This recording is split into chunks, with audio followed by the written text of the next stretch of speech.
नमस्कार, good afternoon. स्वागत है आप सभी का सक्सेस पॉइंट इंडिया चैनल के जीएस प्रतिशत कार्यक्रम में। प्यारे अभ्यर्थियों, कैसे हैं आप सभी? उम्मीद करता हूं कि आप सभी बढ़िया होंगे, बेहतर होंगे और अच्छी तरीके से अपनी पढ़ाई को जारी किए होंगे। बहुत ही ज़्यादा क्रूशियल और बहुत ज़्यादा एक आपका बिल्कुल एकदम सेंसिटिव टाइम है, एकदम से पीक टाइम है एकदम से, ठीक है। यानी 2 दिन बाद, ठीक है, 2 दिन बाद आपकी परीक्षाएं प्रारंभ हो जाएंगी उत्तर प्रदेश पुलिस आरक्षी 6244 भर्ती एग्जाम से, ठीक है। तो चलिए प्रारंभ करते हैं आज की इस क्लास को। और आज की इस क्लास में पहला प्रश्न है आपके सामने कि मुख्य निर्वाचन आयुक्त को छोड़कर भारत निर्वाचन आयोग में कुल कितने सदस्य हैं? तो मुख्य निर्वाचन आयुक्त को छोड़कर भारत निर्वाचन आयोग में कुल कितने सदस्य हैं? तो प्यारे अभ्यर्थियों, अनुच्छेद 224 के भाग 2 के तहत निर्वाचन आयोग में एक मुख्य निर्वाचन आयुक्त और 2 अन्य निर्वाचन आयुक्तों की जो नियुक्ति है वो संसद द्वारा बनाई गई विधियों के अधीन राष्ट्रपति द्वारा की जाती है। ये तो हो गया अनुच्छेद 324 के भाग 2 का कहना। अनुच्छेद 324 का भाग दूसरा है वो कहता है कि निर्वाचन आयोग में एक मुख्य निर्वाचन आयुक्त होगा और 2 अन्य निर्वाचन आयुक्त होंगे और इनकी जो नियुक्तियां होंगी सबकी, तो संसद की बनाई गई जो प्रोसेस है उस प्रोसेस के अधीन राष्ट्रपति इनकी नियुक्ति करेगा, ठीक है। तो अब कह रहा है कि मुख्य निर्वाचन आयुक्त को छोड़ करके कितने निर्वाचन सदस्य हैं? तो 2 और कितने हैं? 2। और कुल की बात करेंगे तो इसको भी जोड़ेंगे तो 3 हो जाएंगे, ठीक है। वैसे अगर हम जो सीधे अगर ईसीआई, ठीक है, इसको अगर छोड़ दें मुख्य सीईओ, ठीक है, हाँ, इसको अगर छोड़ दें मुख्य निर्वाचन आयुक्त को, तो भारत निर्वाचन आयोग में कितने सदस्य हैं? तो 2 सदस्य, ठीक है। चलिए आगे चलते हैं। इस संवैधानिक संशोधन ने पिछड़े वर्गों के लिए राष्ट्रीय आयोग को संवैधानिक दर्जा प्रदान किया। तो प्यारे अभ्यर्थियों, वो संविधान का 102वां संविधान संशोधन अधिनियम था, 102, ठीक है। आप इसको कह सकते हैं कि 102वां संविधान संशोधन अधिनियम, 102वां संविधान संशोधन अधिनियम था जिसने पिछड़े वर्गों के लिए राष्ट्रीय आयोग को संवैधानिक दर्जा देने के लिए एक काम किया था। क्लियर हो गया? चलिए अगले प्रश्न पर आते हैं। और अगला प्रश्न है कि रेडियो धर्मिता का एसआई मात्रक क्या है? तो रेडियो धर्मिता का एसआई मात्रक यानी रेडियो एक्टिविटी का जो एसआई मात्रक है प्यारे अभ्यर्थियों, वो है आपका बेकुरेल। क्या है? बेकुरेल है। हेनरी बेकुरेल ने जो रेडियो एक्टिविटी की खोज की थी और मैडम मैरी क्यूरी और उनके पति मेरी क्यूरी ने रेडियो एक्टिव तत्वों को खोजा था। क्लियर हुआ? अगले प्रश्न पर आते हैं। ग्रहों की गति के नियम की खोज किसने की? तो प्यारे अभ्यर्थियों, ग्रहों की गति की जो नियम, ग्रहों की जो गति है इसके नियम की खोज प्यारे अभ्यर्थियों केपलर ने की थी। हम बात करें तो प्यारे अभ्यर्थियों, जर्मनी के एक खगोलविद थे जिनका नाम है पूरा जोहान्स केपलर। तो जर्मनी के खगोलविद जोहान्स केपलर ने 1609 ईस्वी में अपनी पुस्तक जिसका नाम है एस्ट्रोनोमिया नोवा नामक एक पुस्तक प्रकाशित की और उस पुस्तक के अंतर्गत उन्होंने ग्रहों की गति विषयक जो नियम है उन नियमों के बारे में बताया था। तो 1609 में खोज किसने की? केपलर ने की। मानव नेत्र की रेटिना पर बना प्रतिबिंब कैसा होता है? तो प्यारे अभ्यर्थियों, मानव नेत्र जो है तो शरीर का वह अंग होता है जो विभिन्न उद्देश्यों के प्रकाश की प्रतिक्रिया करता है। विभिन्न उद्देश्यों में प्रकाश की प्रतिक्रिया करता है। प्यारे अभ्यर्थियों, मानव नेत्र के रेटिना पर जब प्रतिबिंब बनता है तो मानव नेत्र के रेटिना पर जो प्रतिबिंब बनता है वो वास्तविक और उल्टा होता है। कैसा होता है? वो वास्तविक, ठीक है, वो वास्तविक होता है परंतु उल्टा होता है, ऐसा प्रतिबिंब बनता है। क्लियर हुआ? अगले प्रश्न पर आते हैं। कौन सा ज्वालामुखी अंटार्कटिका का एकमात्र सक्रिय ज्वालामुखी है? तो प्यारे अभ्यर्थियों, अंटार्कटिका का एकमात्र सक्रिय ज्वालामुखी जिसे हम माउंट एरेबस के नाम से जानते हैं, माउंट एरेबस अंटार्कटिका का एकमात्र सक्रिय ज्वालामुखी माउंट एरेबस। साथ ही साथ बात करें तो अंटार्कटिका में कुछ अन्य निष्क्रिय जो है तो जो सक्रिय नहीं है, निष्क्रिय ज्वालामुखी है। जैसे प्यारे अभ्यर्थियों आपका माउंट टेरर हो गया, माउंट बर्ड हो गया, जैसे आपका माउंट टेरा नोवा हो गया, ये सभी अंटार्कटिका के निष्क्रिय ज्वालामुखी हैं। सरदार वल्लभ भाई पटेल राष्ट्रीय पुलिस अकादमी, सरदार वल्लभ भाई पटेल राष्ट्रीय पुलिस अकादमी कहाँ पर स्थित है? तो जो सरदार वल्लभ भाई पटेल नेशनल पुलिस अकेडमी है प्यारे अभ्यर्थियों, ये हैदराबाद के तेलंगाना में स्थित है, ठीक है, हैदराबाद तेलंगाना क्षेत्र में स्थित है प्यारे अभ्यर्थियों। और ये भारत का एकमात्र पुलिस प्रशिक्षण संस्थान है, प्रमुख पुलिस प्रशिक्षण संस्थान कह सकते हो आप, ठीक है। कहता है फेसबुक का मुख्यालय कहाँ स्थित है? तो प्यारे अभ्यर्थियों, फेसबुक हम और आप दिन भर इस्तेमाल करते हैं, फेसबुक के बारे में जानकारी होनी चाहिए। 4 फरवरी 2004 को, ठीक है, 4 फरवरी 2004 को इसकी स्थापना होती है। इसका मुख्यालय कहाँ है? तो इसका जो हेडक्वार्टर है वो कैलिफोर्निया में है। कैलिफोर्निया यानी यूएसए में। कौन है संस्थापक सीईओ? तो मार्क जुकरबर्ग। मार्क जुकरबर्ग इसके कौन है? मार्क जुकरबर्ग इसके संस्थापक हैं। 4 फरवरी 2004 को यूएसए कैलिफोर्निया में इसकी स्थापना की गई थी, इसको प्रारंभ किया गया था। ठीक है, अगले प्रश्न पर आते हैं और अगला प्रश्न कह रहे कि सरदार वल्लभ भाई पटेल कृषि विश्वविद्यालय कहाँ पर है? तो सरदार वल्लभ भाई पटेल कृषि विश्वविद्यालय प्यारे विद्यार्थियों उत्तर प्रदेश के मेरठ जिले में स्थित है। बात करें तो इसकी स्थापना वर्ष 2000 में हुई थी। ठीक है, वर्ष 2000 में हुई थी, उत्तर प्रदेश के मेरठ जिले में स्थित है। अब कह रहा है कि भारत में जनसंख्या की दृष्टि से सबसे बड़ा लोकसभा निर्वाचन क्षेत्र कौन सा है? भारत में जनसंख्या की दृष्टि से सबसे बड़ा लोकसभा निर्वाचन क्षेत्र कौन सा है प्यारे विद्यार्थियों? तो भारत में जनसंख्या की दृष्टि से अगर देखा जाए तो प्यारे विद्यार्थियों सबसे बड़ा जो निर्वाचन क्षेत्र है वो तेलंगाना का मलकाजगिरी लोकसभा क्षेत्र है।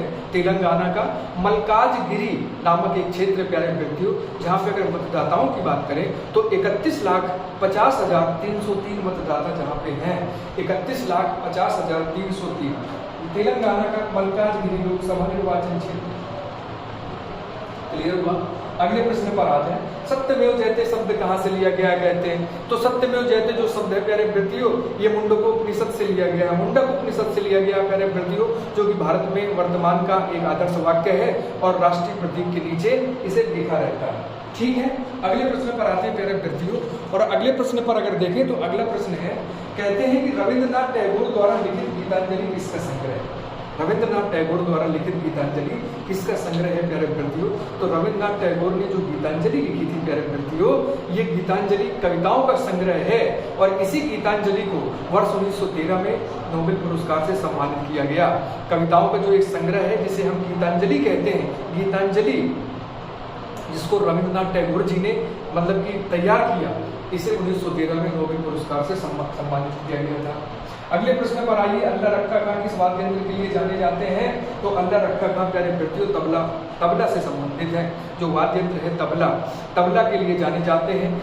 अल्लाह रखा खां एक सुविख्यात तबला वादक है प्यारे विद्यार्थियों। बात करें तो इनका जन्म 1919 में हुआ था और इनकी मृत्यु सन 2000 में हुई थी। क्लियर हुआ? अगले प्रश्न पर आते हैं, फ्लेमिंगो शहर कहाँ पर स्थित है? तो प्यारे विद्यार्थियों फ्लेमिंगो जो शहर है ये गुजरात के कच्छ के रण में स्थित है। गुजरात के कच्छ के रण में स्थित है प्यारे विद्यार्थियों। साथ ही साथ ये जो फ्लेमिंगो जो शहर है ये गुजरात का एक मुख्य पर्यटन स्थल भी है। साथ ही साथ बात करें तो जो फ्लेमिंगो शहर का नाम पड़ा वो इसलिए पड़ा क्योंकि यहाँ पे फ्लेमिंगो नाम के पक्षी निवास करते हैं। ठीक है, फ्लेमिंगो जो पक्षी है, फ्लेमिंगो नामक पक्षी यहाँ पे सबसे ज्यादा अधिक मात्रा में निवास करते हैं, इसलिए फ्लेमिंगो शहर कहते हैं। और फ्लेमिंगो शहर कहाँ है? तो गुजरात के कच्छ के रण में स्थित है। क्लियर हुआ? अगले प्रश्न पर आ जाइए और कह रहा है कि राष्ट्रीय आपदा प्रबंधन प्राधिकरण के पदेन कौन होते हैं? राष्ट्रीय आपदा प्रबंधन प्राधिकरण, जिसे हम एनडीएमए के नाम से जानते हैं, नेशनल डिजास्टर मैनेजमेंट अथॉरिटी। तो जो नेशनल डिजास्टर मैनेजमेंट अथॉरिटी है इसके जो पदेन अध्यक्ष होते हैं ये भारत के प्रधानमंत्री होते हैं। भारत के प्रधानमंत्री सर्वेसर्वा हैं, उनकी जवाबदेहिता होती है। क्लियर हुआ? अगले प्रश्न पर आ जाइए और अगला प्रश्न है, गौतम बुद्ध नगर जिले का मुख्यालय कहाँ पर स्थित है? तो गौतम बुद्ध नगर का मुख्यालय प्यारे विद्यार्थियों नोएडा में स्थित है। ठीक है, ग्रेटर नोएडा में स्थित है। बात करें प्यारे विद्यार्थियों तो जो नोएडा है ये उत्तर प्रदेश का सबसे बड़ा औद्योगिक केंद्र है, सबसे बड़ा इंडस्ट्रियल एरिया है ग्रेटर नोएडा। ठीक है, न्यू ओखला समिति इसका पूरा नाम है, न्यू ओखला समिति। ठीक है, नोएडा की अगर बात करेंगे नोएडा। ठीक है, तो new Okhla industrial development authority Noida, Noida का फुल फॉर्म। ठीक है, अगर कभी भी आ जाए अगर आपसे पूछे तो हमेशा याद रखिएगा नोएडा का फुल फॉर्म। तो new Okhla industrial development authority, इसे पूरा मिलाकर के बनता है नोएडा, इसे नोएडा कहते हैं। क्लियर हुआ? अगले प्रश्न पर आ जाइए और अगला प्रश्न है कि उत्तर प्रदेश में मिड डे मील कार्यक्रम कब आरंभ किया गया था? तो वैसे देखा जाए प्यारे विद्यार्थियों तो वैसे तो होल तरीके से देखें तो 1960 में मिड डे मील कार्यक्रम 1960 में ही प्रारंभ हो जाता है पूरे देश में। लेकिन वैसे अगर देखा जाए उत्तर प्रदेश में तो मिड डे मील जो प्रारंभ हुआ ये 15 अगस्त 1995 से माना जाता है। 15 अगस्त 1995 से इसका प्रारंभ माना जाता है उत्तर प्रदेश में। अगले नंबर पे आते हैं, कहते हैं इखलास खान का रोजा जो मकबरा है ये उत्तर प्रदेश के किस जिले में स्थित है? तो इखलास खान का जो रोजा है यानी मकबरा है ये उत्तर प्रदेश के बदायूं जिले में स्थित है। इखलास खान का मकबरा उत्तर प्रदेश के बदायूं। क्लियर है? विवादास्पद उपन्यास लज्जा की लेखिका कौन है? तो जो विवादास्पद उपन्यास रहा लज्जा, इसकी लेखिका प्यारे विद्यार्थियों तस्लीमा नसरीन है। तस्लीमा नसरीन जो कि बांग्ला लेखिका है और साथ ही साथ एक भूतपूर्व चिकित्सक भी है प्यारे विद्यार्थियों। बात करें तो ये 1994 से बांग्लादेश में निर्वासित है, ठीक 1994 से बांग्लादेश में निवास कर रहे हैं प्यारे विद्यार्थियों। बात करें तो लज्जा के साथ साथ इनके अन्य उपन्यास भी थे, जैसे लज्जा है, अपर पक्ष है, निमंत्रण है, फेरा है, बेशरम है, ये सभी उपन्यास तस्लीमा नसरीन ने लिखे थे, ठीक है। उनमें से एक विवादास्पद था जिसे कहते हैं लज्जा। अगले प्रश्न पर आते हैं, कहते हैं कि अंतर्राष्ट्रीय जैव विविधता दिवस प्रतिवर्ष कब मनाया जाता है। तो अंतर्राष्ट्रीय जो इंटरनेशनल बायोडाइवर्सिटी डे है प्यारे विद्यार्थियों, ये प्रत्येक वर्ष 22 मई को मनाया जाता है। 22 मई को मनाने का कारण ये है क्योंकि इसकी शुरुआत 22 दिसंबर 2001 को संयुक्त राष्ट्र संघ की महासभा में प्रस्ताव द्वारा इसको प्रारंभ किया गया था। 20 दिसंबर 2000 को संयुक्त राष्ट्र की जो महासभा है, महासभा में एक प्रस्ताव रखा गया और वहां से ये शुरू हुआ। तो प्रत्येक वर्ष 22 मई को अंतर्राष्ट्रीय जैव विविधता दिवस मनाया जाता है। अगला प्रश्न कह रहा है कि प्रथम संशोधन के माध्यम से संविधान में किस अनुसूची को जोड़ा गया। तो देखिए, प्रथम संशोधन के माध्यम से संविधान में प्यारे विद्यार्थियों, भारतीय संविधान में प्रथम संशोधन कब हुआ सबसे पहले तो ये पता होना चाहिए। तो भारतीय संविधान में पहला संशोधन होता है 1951 को, ठीक है। कब होता है? 1951 को होता है। और इस 1951 के पहले संशोधन के समय प्यारे विद्यार्थियों 9वीं अनुसूची जोड़ी गई। तो हमेशा याद रखिएगा 9वीं अनुसूची जोड़ी गई थी, ठीक है। 9वीं अनुसूची जोड़ी गई थी। कब जोड़ी गई थी? तो 1951 में। यही प्रथम संशोधन है, ठीक है। चलिए अगले नंबर पर आते हैं, मानव शरीर की सबसे लंबी अस्थि कौन सी है। मानव शरीर की सबसे लंबी अस्थि प्यारे विद्यार्थियों फीमर होती है, जो कि मानव शरीर के जांघ में पाई जाती है। सबसे लंबी हड्डी पूछे तो फीमर यानी जांघ में, सबसे छोटी अस्थि यानी सबसे छोटी हड्डी पूछे तो स्टेपीज, ये कहाँ पे? ये कान में पाई जाती है, ये कान में पाई जाती है। करो या मरो का नारा किस आंदोलन में दिया गया। तो प्यारे विद्यार्थियों करो या मरो का नारा किसने दिया? सबसे पहले तो ये सुनो, सबसे पहले महात्मा गांधी ने दिया। कब दिया? तो प्यारे विद्यार्थियों 18 अगस्त 1942 को 8 अगस्त 1942 को मुंबई के ग्वालियर टैंक मैदान में महात्मा गांधी ने भारत छोड़ो आंदोलन के समय दिया था। तो करो या मरो का नारा किस आंदोलन में दिया गया? तो भारत छोड़ो आंदोलन में दिया गया। कब दिया गया? 8 अगस्त 1942 को दिया गया। कहाँ? ग्वालियर टैंक मैदान में दिया गया, ठीक है। और किसने दिया? गांधी जी ने दिया। क्लियर है? अगले प्रश्न पे आ जाओ, ठीक है। और अगला प्रश्न प्यारे विद्यार्थियों कह रहा है कि चंद्रशेखर आजाद कृषि एवं प्रौद्योगिकी विश्वविद्यालय उत्तर प्रदेश के किस जिले में स्थित है। तो प्यारे विद्यार्थियों चंद्रशेखर आजाद कृषि एवं प्रौद्योगिकी विश्वविद्यालय उत्तर प्रदेश के प्यारे विद्यार्थियों कानपुर जिले में स्थित है, ठीक है। कानपुर जिले में स्थित है, जिसकी स्थापना वर्ष 1975 में इसकी स्थापना की गई थी। कानपुर के कल्याणपुर में स्थित है ये Chandrashekhar Azad agriculture and technical university, ठीक है, कानपुर में स्थित है। स्थापना इसकी कब हुई थी? तो 1975 में हुई थी, ठीक है, 1975 में हुई थी। पूर्व में इसे पत्थर कॉलेज के नाम से जानते थे, वर्तमान में इसे चंद्रशेखर आजाद कृषि एवं प्रौद्योगिकी विश्वविद्यालय के नाम से जाना जाता है। उत्तर प्रदेश में किसान मित्र योजना का शुभारंभ कब किया गया था? तो उत्तर प्रदेश में किसान मित्र योजना का शुभारंभ प्यारे विद्यार्थियों कृषि संबंधी जानकारी हेतु किसानों के मतलब कि एक मित्र, किसानों को अपना मित्र हेतु मित्रों समझने के लिए 18 जून 2001 को उत्तर प्रदेश में किसान मित्र योजना का शुभारंभ किया गया। क्लियर हो गया? प्यारे विद्यार्थियों बातें करने की क्वेश्चंस की तरफ। और सबसे पहले बात करें अगर, तो सबसे पहला प्रश्न है कि किस भारतीय ने 2023 रेमन मैग्सेसे पुरस्कार जीता, ठीक है। तो हमेशा याद रखिएगा रवि कन्नन नाम है इनका, ठीक है, रवि कन्नन ऐसे समझिएगा, रवि कन्नन, ठीक है। किस भारतीय ने? तो रवि कन्नन ने, ठीक है। असम के ऑन्कोलॉजिस्ट थे जिन्हें हम रवि कन्नन के नाम से जानते हैं। इन्हें 2023 का रेमन मैग्सेसे पुरस्कार मिला, ठीक है, जो एशिया में नोबेल पुरस्कार के बराबर जिसे माना जाता है। एशिया का नोबेल पुरस्कार किसे कहते हैं? रेमन मैग्सेसे पुरस्कार को कहते हैं। क्लियर हो गया प्यारे विद्यार्थियों, ठीक है। भारत का चौथा बड़ा जो नागरिक पुरस्कार है ये पद्म ठीक है, पद्मश्री, तो पद्मश्री पुरस्कार भी किसे मिला था? रवि कर्पूर को मिला था। क्लियर हो गया?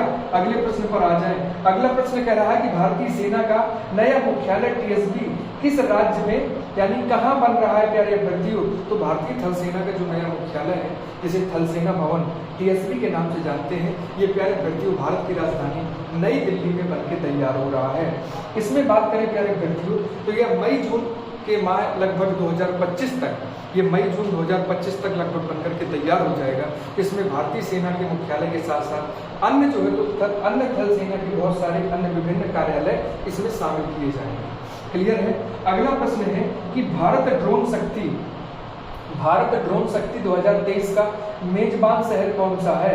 तो प्यारे अभ्यर्थियों भारतीय वायुसेना द्वारा आयोजित करने वाला जो भारत ड्रोन शक्ति 2023 अभियान है, ये प्यारे अभ्यर्थियों उत्तर प्रदेश के गाजियाबाद से है।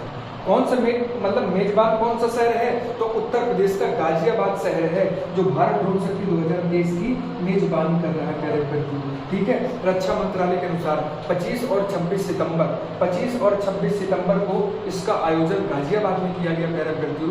25-26 सितंबर 2023 में इसका आयोजन गाजियाबाद में किया गया। ठीक है, और इसमें क्या है कि एक लाइव हवाई प्रदर्शन देखने को भी मिला। अगला प्रश्न प्यारे अभ्यर्थियों कि काला जीरा चावल किस राज्य का प्रसिद्ध खाद्य उत्पाद है?